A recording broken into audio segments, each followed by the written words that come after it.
औज़ुबिल्लाहिमिनश्शैतानिर्रजीम बिस्मिल्लाहिर्रहमानिर्रहीम। मोमिन इकराम, आज हम एक बहुत ही दिलचस्प मौजू के साथ आपके सामने हाजिर हुए हैं और ये मौजू है डाइजेस्टिव सिस्टम। जितना कुछ भी आप खाते हैं वो किस तरह से हजम होता है, हम चाहते हैं कि इससे अल्लाह की कुदरत को जाहिर करके दिखाएं आपको। चूंकि हमने पहले भी इससे वीडियोस में बतलाया था आपको कि इंसान को जब अल्लाह ने बनाया तो फौरन कुरान में के उठा, लक़द खलक़नल इंसान फी अहसन तक़वीम। मैं तो वो हूं कि जो कि जिसने इंसान को एक खूबसूरत शक्ल में पैदा किया है। अब ये खूबसूरत शक्ल क्या है? यही खूबसूरत शक्ल है जो आपके सामने हमने ड्रॉ की है। इतनी खूबसूरत नहीं बनाई, खैर जो अंदर निजाम है उसकी बात कर रहे हैं। खैर, हम अब आपको बतलाना चाहते हैं कि ये किस तरह से आप जो चीज खाते हैं वो हजम होती है। सबसे पहले तो जो कुछ भी आप खाते हैं, एक डायग्राम हमने बना ली है। इस डायग्राम के जरिए से हम एक घंटों के एक टॉपिक को आपको इंशाल्लाह 7 से 8 मिनट में पूरी आपको डाइजेस्टिव सिस्टम इंशाल्लाह जहां तक हो सका आपको बतला देंगे। ये क्या है कि सबसे पहले जो कुछ भी आप खाते हैं कहां मुंह में डालते हैं। ये एक माउथ का एरिया है और ये है टंग, जो जुबान है आपकी। यहां पर आपके मुंह में एक सलाइवरी ग्लैंड्स होते हैं। वो सलाइवरी ग्लैंड्स क्या करते हैं? वो सलाइवा, थूक को प्रोड्यूस करते हैं। और अगर ये थूक ना हो तो शायद आपकी कोई भी गिज़ा हजम ना हो सके प्रॉपर। तो चूंकि यहां पर नरम करती है और अल्लाह ने जो ये 32 दांत दिए हैं, 32 दांत को भी परखने का बहुत आसान सा फार्मूला है। वो फार्मूला क्या है? 2 1 2 3। यानी ये 2 1 2 3 का मतलब ये है कि 2 दांत सामने वाले मगर एक साइड पर, उसके बाद फिर एक दांत जो है वो तीख नुमा होता है ताकि चीजों को अच्छी तरीके से चीर फाड़ सके। उसके बाद फिर 2 दांत, फिर 3 दांत जो पीछे आपके मसूड़े होते हैं। इसी तरह से 2 1 2 3, ये कितने दांत हुए? ऊपर हुए 5 और 3 8। 8 एक तरफ और 8 दूसरी तरफ, ये हो गए 8 और 8 16। और इस तरफ भी 8 और 8 16, 32 दांत। बड़ों का ये फार्मूला है और छोटों में फार्मूला तब्दील है। खैर, बिलाकर हम आपको सिर्फ बतलाना ही चाहते थे कि सबसे पहले जो गिजा आप खाते हैं वो आपके माउथ में, बक्कल कैविटी में, आपके दांतों के जरिए से और सलाइवा ग्लैंड के जरिए से यहाँ पर बहुत ही छोटे मामूली पीसेस में चली जाती है। और उसके बाद चली जाती है कहाँ? एक फूड पाइप के अंदर, जिसको एसोफेगस कहते हैं। फूड पाइप से पहले यहां पर एक चीज है, एपीग्लाइटस। ये एपीग्लाइटस क्या है? एपीग्लाइटस बेसिकली आपके इंसान के गले में 2 किस्म के पाइप होते हैं। एक एयर पाइप होता है, एक फूड पाइप होता है। फूड पाइप से आपका फूड जो आप इंटेक करते हैं या पानी इंटेक करते हैं वो जाता है स्टमक में। और जो दूसरा पाइप है, एयर पाइप, वो पाइप सिर्फ आपके एयर के लिए, सांस लेने के लिए है। अल्लाह का निजाम और कुदरत देखें। अल्लाह ने एक ही जगह माउथ से दोनों जो आगे जो खुलते हैं पाइप, दोनों एक ही जगह पर खुल रहे होते हैं। तो यहां से जब गिजा जाती है तो सांस की नाली में नहीं जाती, और जो सांस है वो वहां से घूम के स्टमक की तरफ नहीं जाती। कितना बड़ा निजाम है! कैसे? यहां पर अल्लाह ने एक चीज लगाई है, एपीग्लाइटस। क्या है ये? मैं आपको थोड़ा सा समझाने की कोशिश करूंगा। ये 2 पाइप हैं, ये दोनों माउथ में खुल रहे हैं, ठीक है। होता ऐसा है कि यहां पर एपीग्लाइटस है। जैसे ही आपके मुंह में पानी या गिजा जो भी कुछ जाती है तो ये ऊपर से नीचे की तरफ आ जाता है और इस एरिया को सॉरी, ये जो हवा वाली नाली है इस एरिया को बंद कर देता है और ये गिजा चली जाती है गिजा वाली नाली में। इसी तरीके से जब ये आप खाना बंद करते हैं तो ये फिर दोबारा से एपीग्लाइटस खुल जाता है। सांस का हर वक्त सिलसिला जारी रहता है। इसीलिए कहते हैं कि खाना खाते वक्त बातें मत करें। क्यों? जब बात करेंगे तो वो खाना आपकी सांस की नाली में फंस सकता है। अच्छा जी, आगे चलते हैं। आगे अल्लाह रब्बुल इज्जत ने एक एसोफेगस या फूड पाइप, जिसको स्केल है, वो बनाया है ताकि सिर्फ वो पास आउट करे आपका फूड, उसका और कोई काम नहीं होता।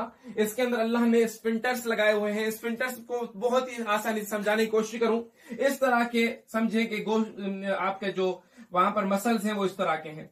जैसे ही कोई गिजा जाएगी, ये हर एक स्फिंक्टर्स जो है वो प्रेस करेगा गिजा को ताकि नीचे की तरफ जाए। और ये जब स्फिंक्टर यहां चली गई तो फिर दोबारा से ये स्फिंक्टर्स इस तरह बंद हो जाते हैं। अब जब ये स्फिंक्टर्स बंद हो जाएंगे, यही वजह रहती है कि आपके मैदे के अंदर जब कोई भी चीज नीचे से ऊपर नहीं जाती, उसी सूरत में जाती है जब ये स्फिंक्टर्स खराब हो जाते हैं। जब आपको उल्टी होती है तो डॉक्टर इसी स्फिंक्टर्स को मजबूत करने की दवा देते हैं। अच्छा जी,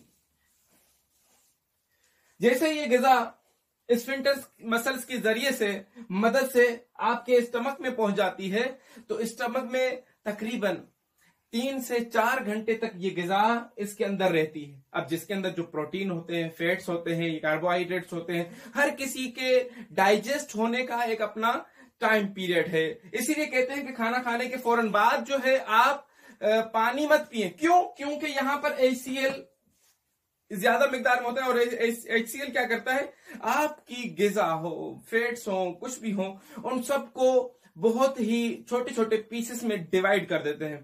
तोड़ने का काम किसका काम होता है? HCl का। HCl एक एसिड है और इसकी जो pH होती है वो तकरीबन 1.22 से लेकर 2 इतनी उसकी जो है pH होती है। अब ये क्या pH है? ये बेसिकली एसिड है, एसिडिक बेस है। अब यहां से अगर कोई HCl निकाल के किसी के मुंह पे लगा दे तो उसका मुंह जल जाएगा, इतना तेज होता है। मगर अल्लाह ने क्या किया, इसी HCl के साथ साथ ये जो वॉल है इसकी अपना स्टमक की, इसके साथ म्यूकस होता है जो कि स्टमक की वाल को जलने से बचाता है। एक दूसरे के बाद दूसरी चीज रिलीज हो रही होती है। कितना बड़ा खुदा का निजाम है। अच्छा जी, तो ये कोशिश करें कि खाना। अच्छा, कुछ लोग ऐसे हैं जो अक्सर कहते हैं कि भाई ये जो बच्चे हैं ये हैं तो बड़े घराने के, मगर इनको कोई खाना लगता ही नहीं। अक्सर आप देखेंगे कि इनको एनीमिक रहते हैं, इनको खून की कमी रहती है। अब खून की कमी क्यों होती है? 3 वजूहात हैं। जो गिजा आप खाते हैं या तो उन्हें सही तरह से चबाते नहीं हैं।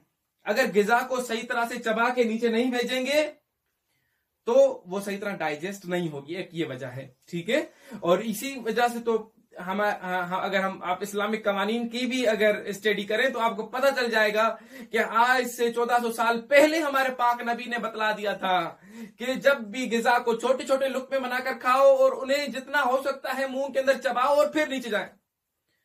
क्यों कहा था? कहां से उनको साइंस पता चली थी? नहीं, बल्कि वो इल्म लदुन्नी के मालिक थे। अल्लाह रब्बुल इज्जत की तरफ से इल्म लेकर आए थे, इसी वजह से उनको हर एक चीज का इल्म था। और फिर ये कहा कि जी पानी खाने के ऊपर ना पिए, उसकी इल्लत क्या थी? यही इल्लत है। जैसे जो HCl है, ये HCl की जो क्वांटिटी है, जाहिर जैसे पानी जाएगा तो उसकी क्वांटिटी के ऊपर, मतलब एक आग जल रही हो उसके ऊपर पानी डाल तो आग बुझ जाएगी। इसी तरह से HCl का अपना काम जो है वो कम हो जाएगा। कम हो जाएगा तो गिजा सही तरह डाइजेस्ट नहीं होगी। एक वजह क्या है? एक वजह यह है कि आप चबा चबा के नहीं खा रहे। दूसरी वजह यह है कि मिक्स्ड फूड खा रहे हैं। मसलन आपने रोटी खाई, ऊपर से कोल्ड ड्रिंक पी, फिर चाय पी ली, फिर कहा कि भाई मीठा बना हुआ ये भी खा लो, फिर चिप्स खा ली, फिर पॉपकॉर्न खा ली। अब ये इतनी मिक्स्ड गिजाएं आपने खा ली कि खुद आपके मैदे को पता ही नहीं है कि कौन सा एंजाइम्स में रिलीज करूं ताकि कौन सी गिजा को डाइजेस्ट कर सके। इसी तरह से ये मिक्स गिजा की वजह से भी आपको ये खाना नहीं लगता और जिसकी वजह से आपके खून जो है नहीं बढ़ता। अच्छा जी, और क्या चीज है? एक तो खाना, 3 पानी पीना, आप उसके ऊपर 3 चीजें हो गई। चबा के न खाना, मिक्स्ड गिजा खाना, और गिजा के ऊपर फौरन पानी पी लेना। इससे भी वो गिजा सही तरह आपको नहीं लगती। अच्छा जी, उसके बाद हम बात करते हैं, कोशिश करें, क्योंकि 4 घंटे तक इसके अंदर गदा रहती, तो कोशिश करें कि खाना खाने के 1 घंटे के बाद आप फिर भी, हालांकि 1 घंटे के बाद काफी टाइम के बाद पी लेना चाहिए, मगर नहीं भी तो कम से कम 1 घंटे के बाद आप जो है पानी पिए। अच्छा जी, जब ये यहां तक पहुंचा तो यहां के पहुंचने के बाद आगे जो है HCl स्टमक अपना काम करेगा। स्टमक के मसल अपने सही तरीके से गिजा को चबाएंगे, उसको मरोड़ेंगे और फिर आगे की तरफ भेज देंगे। आगे क्या है? आगे हमारे स्मॉल इंटेस्टाइन में खुलेगी। अब ये स्मॉल इंटेस्टाइन यहां से माउथ से लेकर एनस तक का जो ये पूरा सिलसिला है, ये आपका तकरीबन 8 से 11 मीटर DIT जो है आपकी अपना डाइजेस्टिव सिस्टम की जो ट्रैक है वो कितनी लंबी है? आपकी 11 मीटर, यानी कि 33 से 36 फुट लंबी होती है पाइप, जो आपकी जो गिजा जिसके अंदर ट्रेवल करती है और उसके बाद एक मसलन वेस्ट मटेरियल के साथ वो फिर निकल जाती है एनस के जरिए से। अच्छा जी, और उसके साथ साथ क्या है कि हम जैसे ही आप आगे जाएगी गिजा, तो अब इस गिजा के साथ दो चीजें और अटैच हैं। यहां पर है लिवर, यहां पर है पेनक्रियाज। पेनक्रियाज जो है इसके दो काम हैं, ये एंडोक्राइन ग्लैंड भी है, एक्सोक्राइन ग्लैंड भी है। एक तो इंसुलिन प्रोड्यूस करता है। इंसुलिन क्या है ये इंशाल्लाह हम जो अपना डायबिटीज का टॉपिक पर आएंगे तो इंशाल्लाह उसमें आपको बतलाएंगे कि ये किस तरह से इंसुलिन प्रोड्यूस करता है और फिर क्यों नहीं करता है। अच्छा जी, ये दो तीन किस्म के जो है यहां से एंजाइम्स को सीक्रेट करता है। ऊपर से बाइल आता है, कहां से? गॉल ब्लैडर से। ये जो लिवर है आपका, लिवर के बहुत सारे फंक्शंस हैं, जिनके अंदर एक ये है कि इसके साथ अटैच होता है गॉल ब्लैडर। गॉल ब्लैडर जो है वो बाइल सीक्रेट करता है और वो बाइल जाकर ये बेसिडिक बेस होता है। यहां से HCl यानी कि एसिडिक बेस जब नीचे बाहर निकलती है तो एसिडिक बेस काम करके उसको ठंडा कर लेता है दोबारा से, ताकि अंदर जाए और आगे, क्योंकि म्यूकस रिलीज नहीं होगा, दूसरी अंतड़ियों को नुकसान न पहुंचे। इसी तरह से हम आगे बात करें तो ये हमारी गिजा जो है चली जाती है छोटे छोटे मॉलिक्यूल्स में। यहां तक पहुंचने के बाद जब ये दो इनको एंजाइम्स मिल जाते हैं, छोटे छोटे टुकड़ों पीसेस में कन्वर्ट हो जाती है और चली जाती है आपके स्मॉल इंटेस्टाइन में। स्मॉल इंटेस्टाइन ये पूरे जितना भी आपने डाइजेस्टिव सिस्टम पढ़ा उसके अंदर जो ये एलिमेंट्री कैनाल है, सबसे बड़ी एलिमेंट्री कैनाल यही है, क्योंकि जो ये लार्ज इंटेस्टाइन है वो 1.5 मीटर लंबी होती है या 3 मीटर, और जो ये वाली है ये तकरीबन जो है 5 से 6 मीटर जो है लंबी रहती है। अच्छा जी, यहां पर क्या होता है कि छोटे छोटे से अंदर विलाई होते हैं, ठीक है, माइक्रो विलाई भी होते हैं। अब वो करते क्या है कि जो आपका फूड पार्टिकल्स नीचे उतरे हैं, उन फूड पार्टिकल्स को जो है उनके कार्बोहाइड्रेट्स को और दूसरी चीजों यहां से इनके साथ जो है ब्लड कैपिलरीज का गुच्छा और जाल इनके साथ अटैच होता है। ये माइक्रो विलाई जो है वो एब्जॉर्ब करती हैं ब्लड के अंदर वो तमाम चीजें जो कि आपने खाया होता है, प्रोटीन हो, कार्बोहाइड्रेट्स हो, शुगर हो या कोई और चीज हो, वो तमाम चीजें कन्वर्ट हो जाती हैं ब्लड में, और ब्लड अब लेके जाता है जिस्म के तमाम ऑर्गन की तरफ, उसी आपकी जो चीज आपने खाई थी, और जो इजाफी हो जाएगा फिर लिवर की तरफ ले आएगा और लिवर को दे देगा, कहेगा कि इसको स्टोर करके रखो, जहां पर जरूरत हुई मैं तुमसे लेकर फिर पहुंचा दूंगा। कितना बड़ा निजाम है, कितना बड़ा काम है। इसी तरह जब ये स्मॉल इंटेस्टाइन से गिजा एब्जॉर्ब हो जाती है, उसके बाद आ जाती है कहां? लार्ज इंटेस्टाइन में। लार्ज इंटेस्टाइन का जो एक वो जगह जहां से स्मॉल इंटेस्टाइन और लार्ज इंटेस्टाइन आपस में मिलते हैं, वहां पर होता है अपेंडिक्स, और ये अपेंडिक्स अप्रोक्स 2 से 3 इंचेस होता है।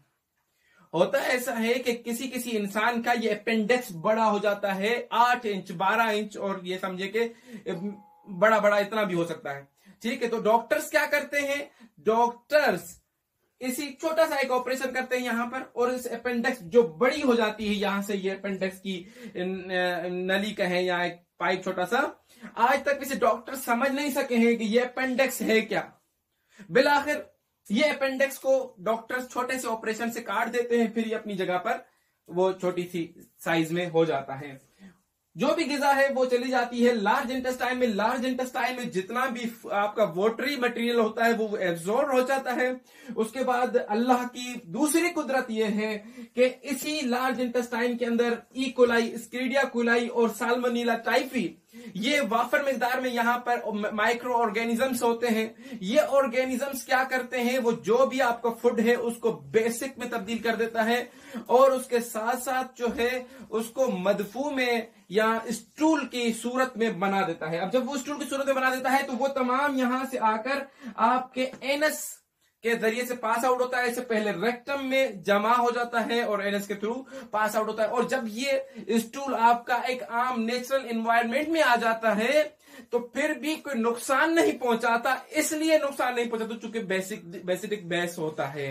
इसी तरीके से हम आपको बताएं कि ये जो हमने बात की गॉल ब्लैडर की, ये गॉल ब्लैडर बहुत ही जरूरी होता है इंसान के लिए। हम ये समझते हैं कि डॉक्टर अक्सर कहते हैं कि जिनको गॉल ब्लैडर में स्टोन हो जाए या कोई दूसरा मसला तो इसको काट के फेंक दें, ये इजाफी ऑर्गन है। इजाफी ऑर्गन नहीं है, ये बहुत सारे आपके फैट्स को पिघलाने का काम करता है। इसी के साथ साथ यही गॉल ब्लैडर जो है एक हॉर्स के अंदर नहीं होता, घोड़े के अंदर। क्यों? और दूसरा ये कि घोड़े के ब्लड के अंदर एंटीबॉडीज होती हैं। मसलन जिस तरह हम ये कहूं कि जहर को मारने के लिए जहर की जरूरत होती है, तो इसका मतलब ये नहीं है कि एक सांप आपको इधर काट ले तो आप किसी दूसरे सांप से इधर कटवा दें, ठीक है, तो वो काट तो देगा, इंसान मर ही जाएगा।